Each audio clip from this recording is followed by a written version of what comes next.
മലയാളി വാർത്തയിലേക്ക് സ്വാഗതം. ആലപ്പുഴയിൽ മസ്തിഷ്ക അണുബാധയെ തുടർന്ന് മരണപ്പെട്ട യുവാവിന്റെ മരണം കൊലപാതകമെന്ന് തെളിഞ്ഞിരിക്കുകയാണ്. നിർണായക വിവരങ്ങളാണ് ഈ ഒരു സംഭവത്തിൽ. അതായത് മസ്തിഷ്ക മരണം സംഭവിച്ചത് ഒരു അപകടത്തിന്റെ ഭാഗമായിരുന്നു എന്ന് മാത്രം കരുതിയിരുന്ന ഒരു വിഷയം അതൊരു കൊലപാതകത്തിലേക്ക് എത്തിയിരിക്കുന്നു എന്നതാണ്. ആ ഒരു വിഷയത്തിൽ കൂടുതൽ നിർണായകമായിട്ടുള്ള വിവരങ്ങളാണ് ഇപ്പോൾ പുറത്തു വന്നിരിക്കുന്നത്. കുറച്ച് ദിവസങ്ങളിലധികമായി മസ്തിഷ്ക മരണം എന്ന തരത്തിലായിരുന്നു ഈ ഒരു സംഭവത്തെ വിലയിരുത്തിയിരുന്നത്. പക്ഷേ ഇപ്പോൾ ഗുരുതരമായിട്ടുള്ള വിഷയങ്ങളാണ് ഇതിന് പിന്നിൽ നടന്നിട്ടുള്ളത്. വലിയൊരു കൊലപാതക ശ്രമം തന്നെ നടന്നിട്ടുണ്ട് എന്നുള്ള തെളിവുകളാണ് പുറത്തു വന്നിരിക്കുന്നത്. മരണപ്പെട്ട യുവാവിന്റെ സുഹൃത്തുക്കൾ തന്നെയാണ് അയാളെ കൊലപ്പെടുത്തിയിരിക്കുന്നത് എന്നതാണ് പോലീസിന്റെ നിർണായകമായിട്ടുള്ള കണ്ടെത്തൽ. സംഭവത്തിൽ മരണപ്പെട്ട കാവാലം സ്വദേശി സുരേഷ് കുമാറിന്റെ സുഹൃത്തുക്കളായിട്ടുള്ള കാവാലം സ്വദേശികളായ ഹരികൃഷ്ണൻ, യദുകുമാർ എന്നിവർ പോലീസിന്റെ പിടിയിലായിരിക്കുകയാണ് എന്നാണ് വിവരം. സുരേഷ് കുമാറിന് പരിക്കേറ്റ് ആശുപത്രിയിലാകുകയും പിന്നീട് മരണം സംഭവിക്കുകയും ചെയ്യുകയായിരുന്നു. സംഭവത്തിന് പിന്നിൽ മർദ്ദനത്തിൽ തലയ്ക്ക് പരിക്കേറ്റതാണ് എന്നും അതാണ് പിന്നീട് മസ്തിഷ്ക അണുബാധയ്ക്ക് കാരണമായതെന്നും അങ്ങനെ മരണത്തിലേക്ക് എത്തുകയായിരുന്നു എന്നാണ് പോലീസ് കണ്ടെത്തിയിരിക്കുന്നത്. മർദ്ദനത്തിൽ തലയ്ക്ക് പരിക്കേറ്റ് ക്ഷതം സംഭവിച്ചിരിക്കുന്ന ഇയാളെ പിന്നീട് മസ്തിഷ്ക അണുബാധയിലേക്ക് എത്തിക്കുകയായിരുന്നു. സുരേഷ് കുമാർ കഴിഞ്ഞ 2-ന് ചികിത്സയിലിരിക്കെയാണ് മരണപ്പെട്ടത്. മസ്തിഷ്ക അണുബാധയായിരുന്നു മരണകാരണം എന്നാണ് പോസ്റ്റ്മോർട്ടം റിപ്പോർട്ട്. മരണത്തിൽ ദുരൂഹത ആരോപിച്ച് കുടുംബം പിന്നീട് രംഗത്തെത്തി. അതിനുശേഷം നടത്തിയിട്ടുള്ള അന്വേഷണത്തിലാണ് സുരേഷിനെ സുഹൃത്തുക്കൾ സംഘം ചേർന്ന് മർദ്ദിച്ചതാണ് എന്നും അതാണ് മരണത്തിലേക്ക് നയിച്ചത് എന്നും കണ്ടെത്തിയത്.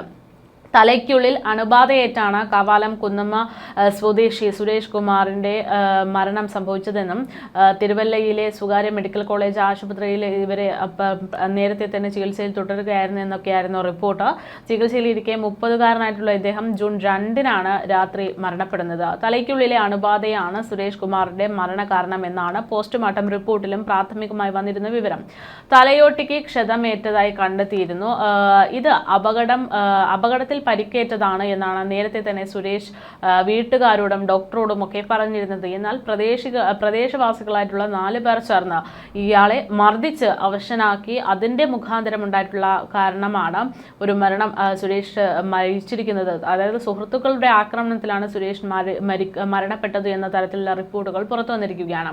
കഴിഞ്ഞ ഏപ്രിൽ 22-നാണ് സുരേഷിന് മർദ്ദനമേറ്റതെന്നാണ് വ്യക്തമാകുന്നത്. പിന്നാലെ സുരേഷിന്റെ അമ്മ നൽകിയിട്ടുള്ള പരാതിയിൽ പുളിങ്കുന്ന് പോലീസ് സ്വാഭാവിക മരണത്തിന് കേസെടുക്കുകയായിരുന്നു. അതിനുശേഷം നടത്തിയിട്ടുള്ള അന്വേഷണത്തിലാണ് ഈ നിർണായകമായിട്ടുള്ള വിവരങ്ങളൊക്കെ പുറത്തു വന്നിരിക്കുന്നത്. തുടർന്ന് നടത്തിയ അന്വേഷണത്തിൽ പോലീസ് പ്രതികളെ പിടികൂടിയിട്ടുണ്ട്.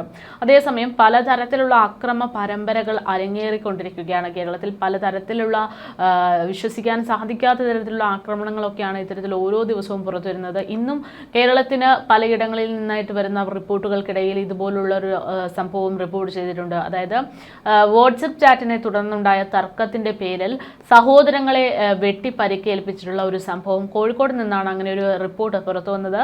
സഹോദരങ്ങളായ 2 പേരെയാണ് വെട്ടി പരിക്കേൽപ്പിച്ചത്. KSS വാടക സ്റ്റോർ ഉടമകളായിട്ടുള്ള ഊരം വീട്ടിൽ നാസർ, സഹോദരൻ സലീം എന്നിവരെയാണ് വെട്ടി പരിക്കേൽപ്പിച്ചത്. അയൽവാസിയായ ചിറക്കുനി ബഷീറാണ് ഇരുവരെയും വെട്ടി പരിക്കേൽപ്പിച്ചതെന്നാണ് വിവരം. ചൊവ്വാഴ്ച രാത്രി 8:30-യോടെയാണ് ഇങ്ങനൊരു അതിക്രമം നടക്കുന്നത്. ബഷീറിന്റെ വീട്ടിൽ വെച്ചാണ് സഹോദരങ്ങൾക്ക് നേരെ ആക്രമണം ഉണ്ടായത് എന്നാണ് വിവരം. വാട്സപ്പ് ഗ്രൂപ്പിൽ നാസറിനെയും സലീമിനെയും ബഷീർ മോശമായി പരാമർശിച്ചത് ചോദ്യം ചെയ്യാൻ എത്തിയപ്പോഴാണ് ഇരുവർക്കെതിരെ ഒരു അതിക്രമം ഉണ്ടായിരുന്നത്. ഇത് ചോദ്യം ചെയ്യാൻ എത്തിയ ഇയാളോട് സംസാരിക്കുന്നു. ഇതിനിടെയാണ് ബഷീർ 2 പേരെയും വെട്ടി പരിക്കേൽപ്പിച്ചതെന്നാണ് പോലീസ് വ്യക്തമാക്കുന്നത്. നാസറിന്റെ വയറിനും സലീമിന്റെ കൈക്കുമാണ് പരിക്കേറ്റിരിക്കുന്നത്. ഇരുവരെയും കോഴിക്കോട് ആശുപത്രിയിലേക്ക് മാറ്റിയിരിക്കുകയാണ്. സംഭവ സ്ഥലത്ത് പോലീസ് എത്തി പരിശോധനകളൊക്കെ നടത്തുന്നുണ്ട്.